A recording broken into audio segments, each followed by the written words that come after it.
Hey y'all, Bill Quirk with DTG, Defensive Training Group, and Big Daddy Unlimited. Today we're going to be talking a little bit about, to start my everyday carry, what I'm currently carrying right now, because I do change from time to time as far as the gun. The basic equipment's going to stay basically the same, and I'm going to go through that. And then we're going to take that and expand that to some thoughts about weapon selection in general, and we're going to talk a little bit about that.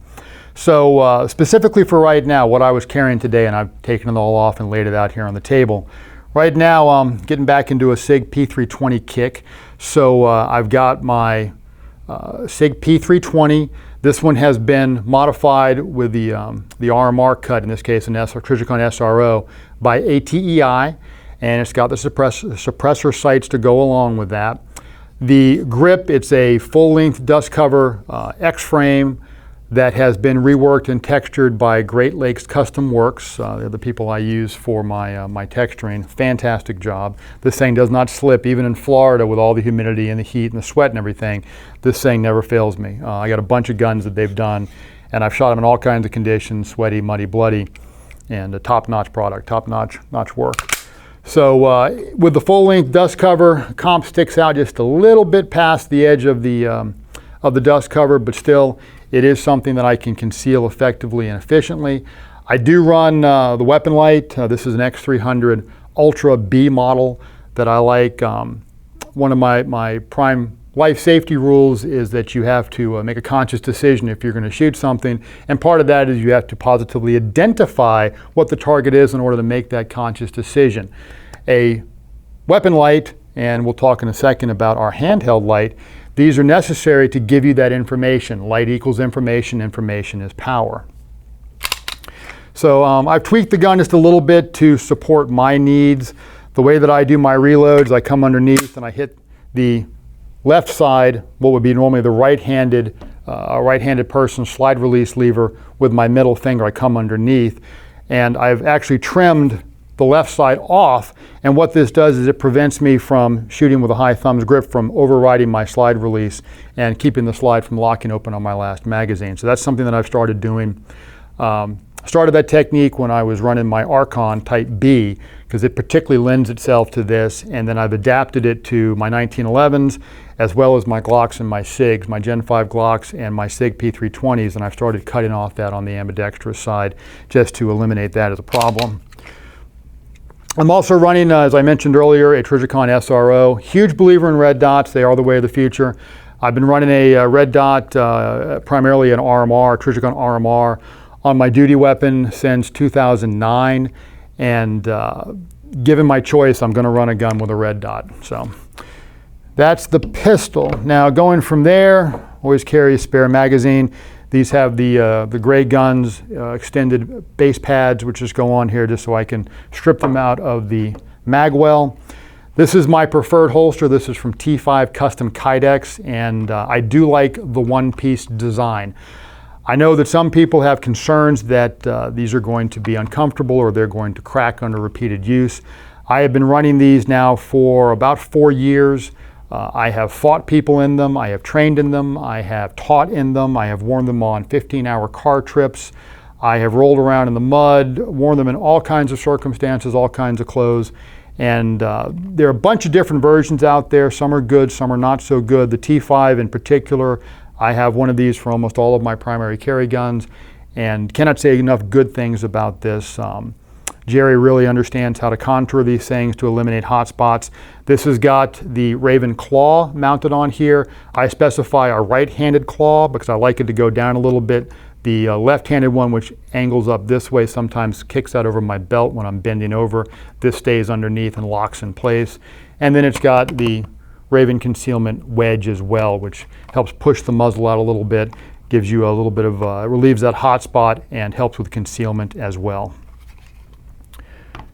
Always carry a knife.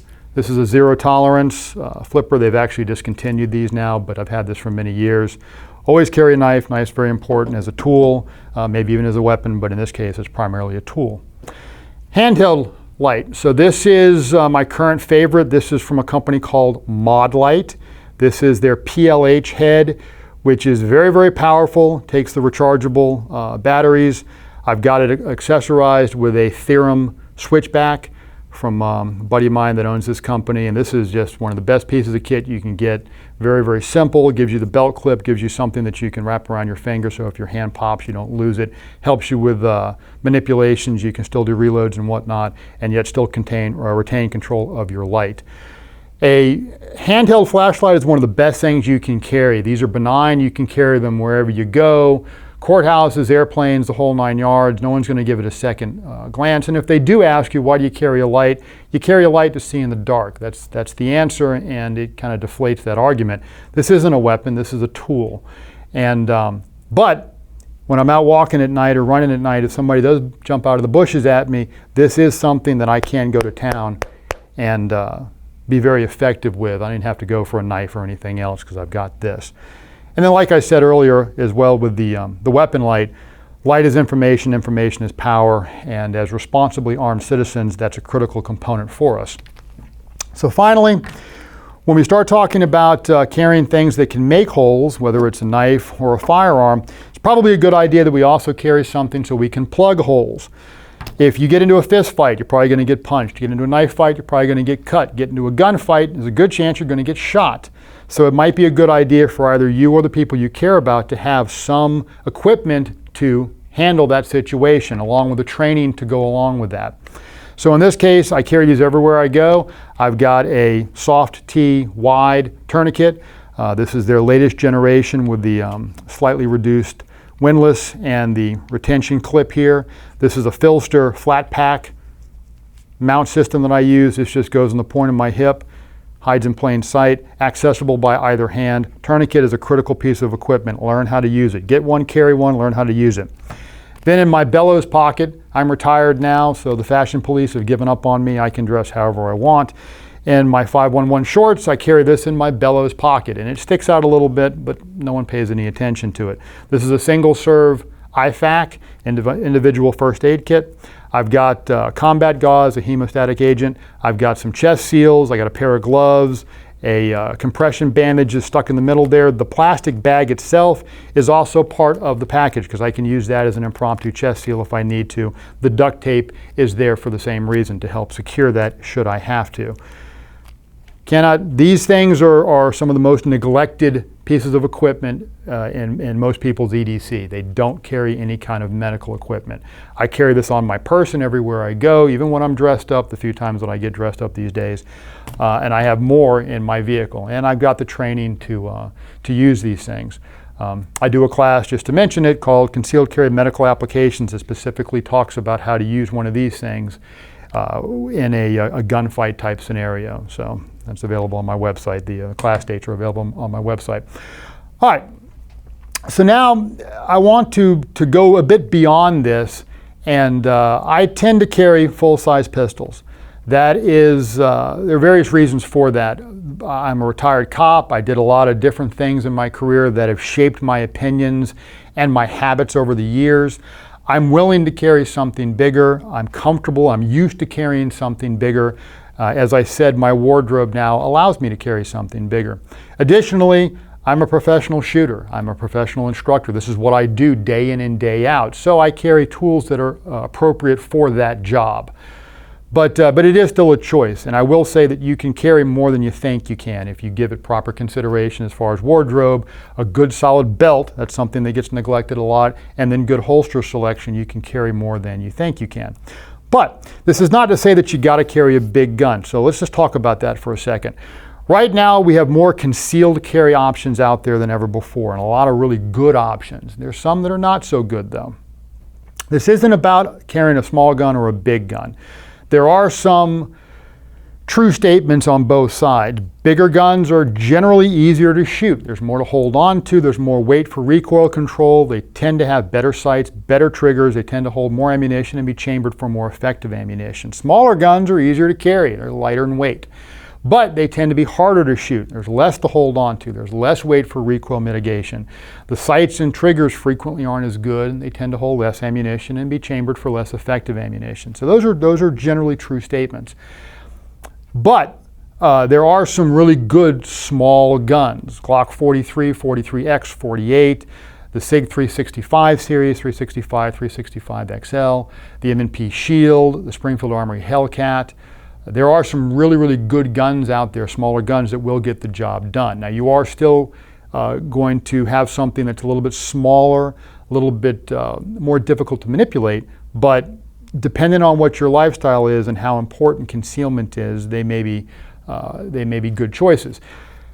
The ability to conceal the gun is lower down on the totem pole though. The first and foremost consideration with whatever gun that you end up with is, can you fight with it? Because the point of the gun, the mission statement of the gun, is that we have to be able to use this thing to defend our lives or the lives of somebody we care about. So what that means is we have to be able to get our hits with it, and it has to be utterly reliable. Those are the two first and foremost considerations. We have to be able to shoot it effectively, and it has to be reliable. Everything else is secondary. How it carries, how big it is, all those considerations are further down the chain. Now it is true that the best gun for you is the one that you've got in the gunfight. There's some truth to that. And if you pick something that's so big you're never going to carry it, that does kind of defeat the purpose. So reality has to intrude based on your life circumstances, where you work, where you live, how you dress, those types of things.